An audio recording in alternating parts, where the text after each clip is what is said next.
अस्सलाम वालेकुम जी, मैं हूं फैसल अब्बास और इस वक्त मौजूद हूं इस्लामाबाद हाई कोर्ट में। आज 14 अप्रैल मंगल का रोज़ है और इमरान खान और बुशरा बीबी के केसेस समाअत के लिए मुकर्रर करवाने के हवाले से इस्लामाबाद हाई कोर्ट में पाकिस्तान तहरीक-ए-इंसाफ ILF के तकरीबन 20 से ज़ायद वकला आज इस्लामाबाद हाई कोर्ट के अंदर पहुँचे। क्या कुछ हुआ वहाँ पर, तहरीक-ए-इंसाफ के वकला को क्या यकीन दहानी करवाई गई है और फिर इसी हफ्ते क्या इमरान खान साहब का अलकादिर ट्रस्ट केस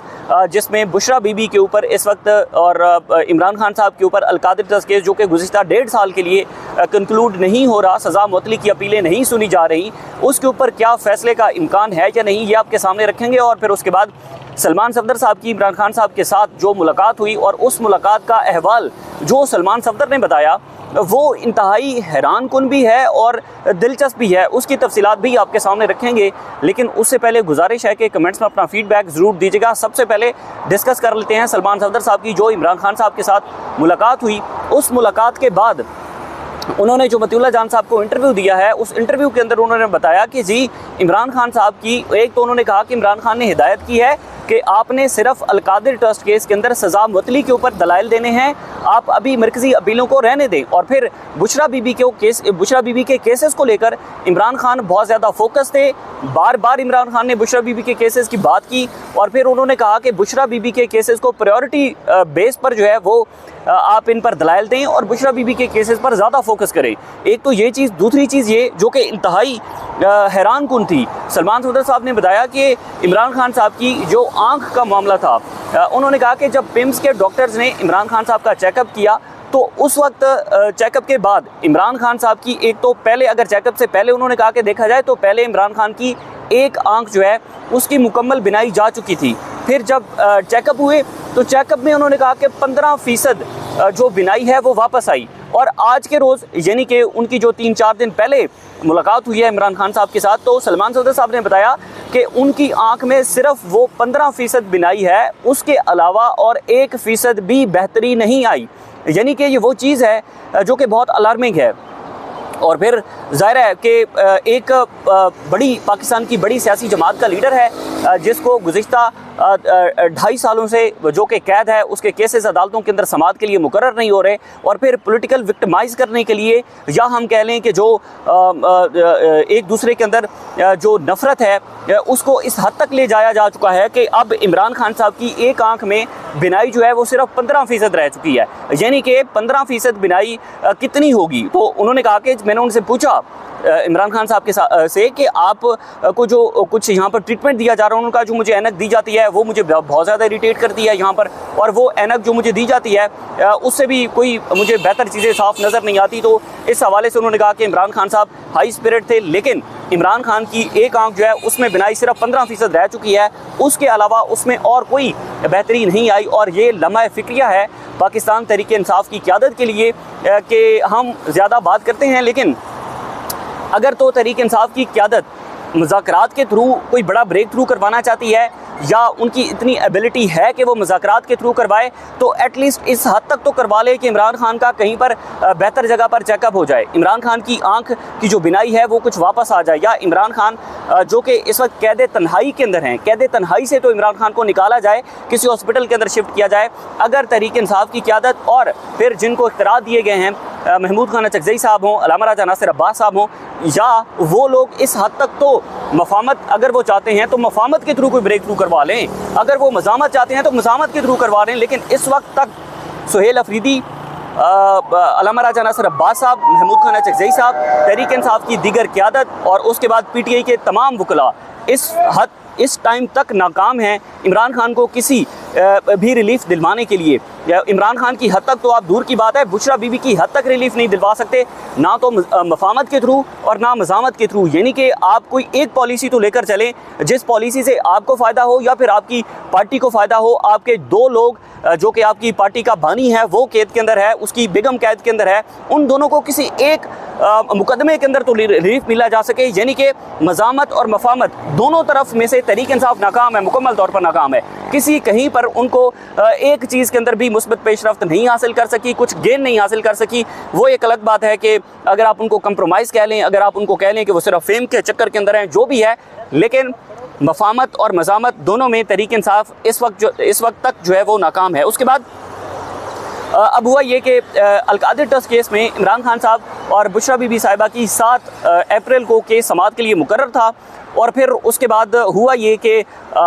जो इस्लामाबाद हाई कोर्ट के चीफ जस्टिस हैं सरफराज जोगर साहब, उन्होंने कहा कि सलमान सफदर साहब इमरान खान साहब से जाकर हिदायत लें कि उन्होंने मरकज़ी अपीलों पर दलाइल देने हैं या सज़ा मुतली के ऊपर दलाइल देने हैं। उसके बाद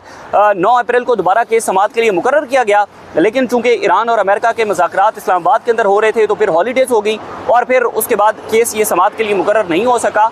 यानी कि जिस रोज़ ये समाअत के लिए मुकर्रर था उस रोज़ अदालतों की छुट्टी हो गई, और फिर आज के रोज़ पाकिस्तान तहरीक इंसाफ के 20 से ज़ायद ILF के जो वकला हैं वो इस्लामाबाद हाई कोर्ट के अंदर पहुँचे थे, जिसमें अपना नईम हैदर पंजोता साहब हैं, इंतज़ार हुसैन पंजोता साहब हैं, अली जाज़ भुट्टर साहब हैं, फ़रतुल्ला बरकी हैं, शमसा कियानी साहिबा हैं, और दीगर नियाज़ुल्लाह नियाज़ी साहब जिनकी मुलाकात भी हुई सेक्रेटरी 2 चीफ जस्टिस से। और नियाज़ुल्लाह नियाज़ी साहब ने हमें बताया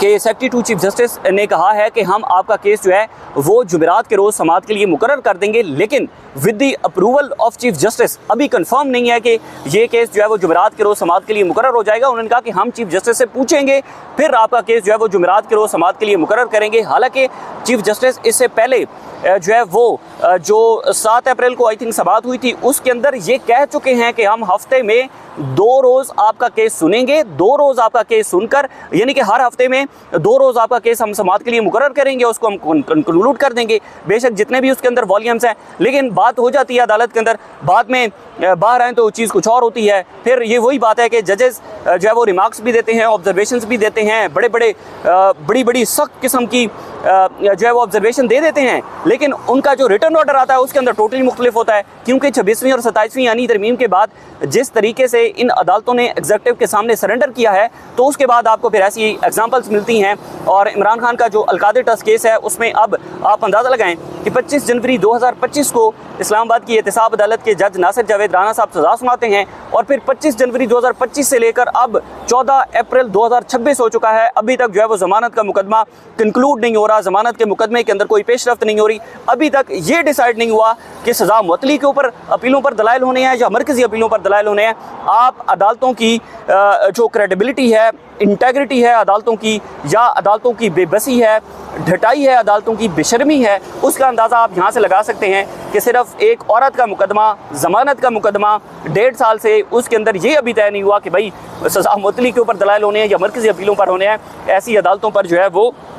इन्ना लिल्लाहि व इन्ना इलैहि राजिऊन ही पढ़ा जा सकता है। और पाकिस्तान की अवाम को अगर इन अदालतों के ऊपर एतमाद नहीं रहा, लोग इन अदालतों के सामने खुदकुशियाँ कर रहे हैं। आज भी एक खबर लाहौर हाई कोर्ट से हमारे सामने आई कि एक शख्स ने खुदकुशी कर ली अदालत के सामने, और अदालतों के अंदर झगड़े हो रहे हैं, अदालतों के अंदर फायरिंग्स हो रही हैं। उसकी वजह यही है कि इन अदालतों ने अब सिर्फ वो केसेस सुनने हैं जिन केसेस के अंदर इन अदालतों को मफाद होगा, इन जजेस को मफाद होगा, और फिर इस्लामाबाद के पोश सेक्टर्स के अंदर ये जजेस और इन जजेस की फैमिलीज़ शहाना किस्म की ज़िंदगी इंजॉय करती हैं, इनके बच्चे बैरून मुल्क पढ़ते हैं, लेकिन यही अदालतें अवाम के, पाकिस्तानी अवाम के टैक्स के पैसों से चलती हैं। इन जजेस की मरात, इन जजेस की शहाना ज़िंदगी, इन जजेस की फैमिलीज़, इन जजेस के बच्चों का बाहर पढ़ना, ये सारा पाकिस्तानी अवाम के टैक्स के पैसों से होता है। बहरहाल हफ्ता बड़ा अहम है जी, इमरान खान साहब के अहम केसेस हैं। फिर जो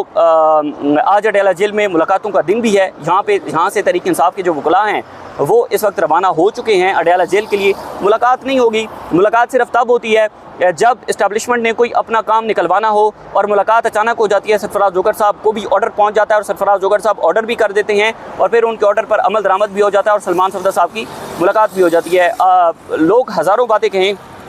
कि सलमान सफदर साहब सिर्फ जो है उनकी कोई फ्रेंड्स ऑफ द कोर्ट, पहले चलो मुलाकात हुई थी, लेकिन ये मुलाकात सिर्फ केस की बुनियाद के ऊपर हुई है, तो एटलीस्ट मैं इस बात को तस्लीम नहीं करता कि सिर्फ इस केस की बुनियाद पर ही सलमान सफदर साहब की मुलाकात करवाई गई है। सलमान सफदर साहब का मुलाकात करना, इमरान खान का जलसा मनसूख करना और फिर तहरीक इंसाफ या सोहेल अफरीदी तक पैगाम पहुँचना ही एक बहुत बड़ी बात है, जो कि इस बात को ज़ाहिर करती है कि इस मुलाकात के पीछे मकसद सियासी था, मकसद केस नहीं था, और सज़ा मुअत्तली या मरकज़ी अपीलों का मकसद नहीं था। वो तो सरफराज जोगर साहब गुज़िश्ता 1.5 साल से सिर्फ डिसाइड नहीं कर पा रहे, तो वो क्या सरफराज जोगर साहब कैसे कहेंगे कि जी आप जाएं और मुलाकात करें और आप वहाँ से हिदायत लेकर आएँ अपने क्लाइंट से, तो ये इंतहाई हमारे लिए हैरान कुन है। बहरहाल तहरीक इंसाफ के वकला ने आज मीडिया से भी गुफ्तगू की है, वो भी एंड पर मैंने लगा दिया, ज़रूर सुनिएगा और इजाज़त दीजिएगा। अल्लाह हाफ़िज़। तोशाखाना 2 में जो लास्ट ये जी बिल्कुल अपील दायर की गई है और हम यही कह रहे हैं कि अलकादर ट्रस्ट केस और तोशाखाना 2 केस जो है उसमें अगर आप केसेस को सुन लें तो इमरान खान साहब और बुशरा बीबी दोनों जो हैं वो रिहा हो सकते हैं। 10-10 मिनट की बेशक कार्रवाई कर लें, लेकिन ये सुनने से कासर है। जुडिशल पॉलिसी ये है कि 35 से 60 दिनों के अंदर आपने सजाओं की मुअत्तली की दरखास्तों को डिसाइड करना होता है, लेकिन 1 साल से ज्यादा टाइम हो गया है, इमरान खान साहब और बुशरा बीबी को इंसाफ नहीं दिया जा रहा। अब जब केस फिक्स ही कर दिया गया है तो अपील को सुनने का मकसद ये है जो अदालत भी उस तरफ कोशिश कर रही है कि इस मामले को लटकाया जाए, 3-4 महीने और लग जाएं, और फिर अगर यहाँ से अपील हमारी खारिज होती है और हम ऊपर जाते हैं तो ऊपर ये मामला जाएगा वहां पर आईनी अदालत के अंदर। आईनी अदालत के अंदर अपनी मर्जी से के जजेस बैठाए हुए हैं, तो ये तरमीमें इसलिए की गई कि इमरान खान साहब को जेल के अंदर रखा जाए और उनकी अहलिया को और पीटीआई को विक्टिमाइजेशन उनके साथ मुकम्मल जारी रखी जाए। तो हम हर सतह पे इंशाल्लाह ताला आवाज बुलंद करेंगे, अदालतों में भी, सड़कों पर भी। जुम्मे को इंशाल्लाह ताला लॉयर्स का एक बड़ा जिरगा होने जा रहा है पेशावर के अंदर, उसके बाद हम एजीके के अंदर जा रहे हैं, मुख्तलिफ इवेंट्स हो रहे हैं, लॉयर्स को मोबिलाइज कर रहे हैं और इंशाल्लाह ताला वकला हों या दूसरे तमाम लोग हों वो हर सतह पर जलसा सुहेल अफरीदी कर रहे हैं एतवार को। तो इंशाल्लाह ताला हम अपनी सियासी जदोजहद भी जारी रखेंगे और कानूनी तौर पर भी जो जदोजहद है वो हमारी जारी रहेगी। सर, पिछले हफ्ते एक नई एफआईआर हुई है अडयाला जेल के बाहर और इल्जाम आयद किए गए हैं कि दहशतगर्दी की कोशिश की गई है, कुछ बम बनाने का सामान बरामद हुआ है गाड़ियों से, तो इसमें क्या हकीकत है? देखें, इस तरह की एफआईआर जो है ना वो करके तो ये निज़ाम बताता है कि पाकिस्तान के अंदर किस तरह से चीज़ें चल रही हैं। तो आप 100 और एफआईआर कर दें तो क्या इमरान खान के चाहने वाले जो हैं वो कम हो जाएंगे? आज आप फिर देखेंगे अडयाला जेल के बाहर अवाम ही अवाम होगी, और जितनी मर्जी आप एफआईआर कर लें आप अवाम के हौसले नहीं तोड़ सकते, आप उनका माइंड नहीं बदल सकते, आप उनकी सोच नहीं बदल सकते। वो सोच उसी जगह पर कायम, और वो सोच है पाकिस्तान से मुखलिसपन की। पाकिस्तान से मोहब्बत करते हैं वो लोग जो इमरान खान से मोहब्बत करते हैं। तो आज भी गिरफ्तारी में रखी तो आप लोग मसामत वगैरह जारी रखेंगे? लेकिन गिरफ्तारियां पहले भी की गई हैं, हमारे 41 से ज्यादा वर्कर्स उसने भी गिरफ्तार किए गए, मुख्तलिफ लोगों को लाठीचार्ज किया गया, लोगों को जख्मी किया गया, रबड़ गोलियां चलाई गई, लेकिन उसके बावजूद ये सिलसिला तो 2-2.5 साल से जारी है। 26 नवंबर को क्या क्या किया गया, कितने लोग, 5000 से ज्यादा हमारे लोग गिरफ्तार हुए, तो क्या ये सिलसिला जो है वो रुक गया? अच्छा, आईनी अदालत भी आप लोग जा सकते हैं, जा सके तो आप कह रहे हैं आईनी अदालत जो है वो मर्जी के नहीं, हम समझते हैं कि यहाँ सजाओं की अपीलों की जगह पे सजा की मुअत्तली की दरखास्तों के ऊपर समाअत करनी चाहिए ताकि उन्हें फौरी रिलीफ मिले और उन्हें रिहाई मिले। जो इस वक्त खित्ते की सूरत हाल है, चाहे बैन अवी सतह पर हो या इंटरनल मामला हो, उनकी रिहाई पाकिस्तान के लिए जरूरी है। सर, ये बताइएगा कि गुज़श्ता हफ्ते जो गिरफ्तारियां हुई तकरीबन 51 अफराद को गिरफ्तार किया गया,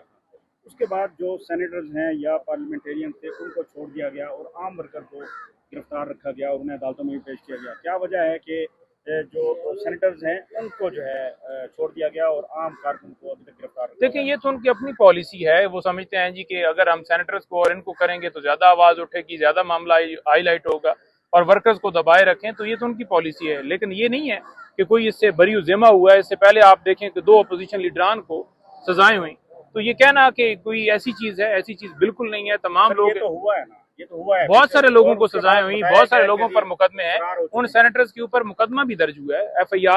उस एफआईआर के अंदर उन दोनों के नाम आए हैं, सेनेटर साहब का भी आया है और जो अदील साहब थे, एमपी थे, उनका नाम भी है। तो उनको तो कोई छूट नहीं है, वो जमानत भी कराएंगे, वो ट्रायल भी फेस करेंगे, लोगों को सजाएं हो रही हैं। देखिए, आम कारकुन जो है वो पिस रहा है और वही मुतालबा करता है कि इमरान खान साहब शायद इसलिए कि ये मैसेज दिया जाए कि देखें जी हमने इनको छोड़ दिया, ये हमारे साथ हैं, और कारकुनों को पकड़ा हुआ ताकि लोगों के अंदर गलतफहमियां पैदा हो। तो ये कार्रवाई इनका पुराना वतीरा है, लेकिन उनके सामने किसी की छूट नहीं है। हर शख्स को वो एक नजर से देखते हैं, और वो आप माजी में आप देख ले कितने लोगों को सजाएं हो चुकी हैं। आप गए थे छुड़वाने के लिए कारकुनान को, जैसे हम साबिका देखते हैं? बिल्कुल जी हमारी हमारी टीम्स गई हैं, आईएलएफ की टीम्स जो हैं वो हर जगह पे गई थी। हर थाने में हमने कोशिश की कि उनको जो है वो छुड़वाने की कोशिश की जाए, लेकिन इस बार जो है उनका कोई और तरीक़ाकार था और उन्होंने फाइनली एफआईआर काटी, और फिर उनकी आपने देखा कि 41 जो लोग हैं उनको फिर 8 दिन के लिए रिमांड पर भी भेजा गया। तो हमारी जानिब से कोशिशें हमेशा रही हैं और हम अपने वर्कर्स के साथ हैं। Thank you.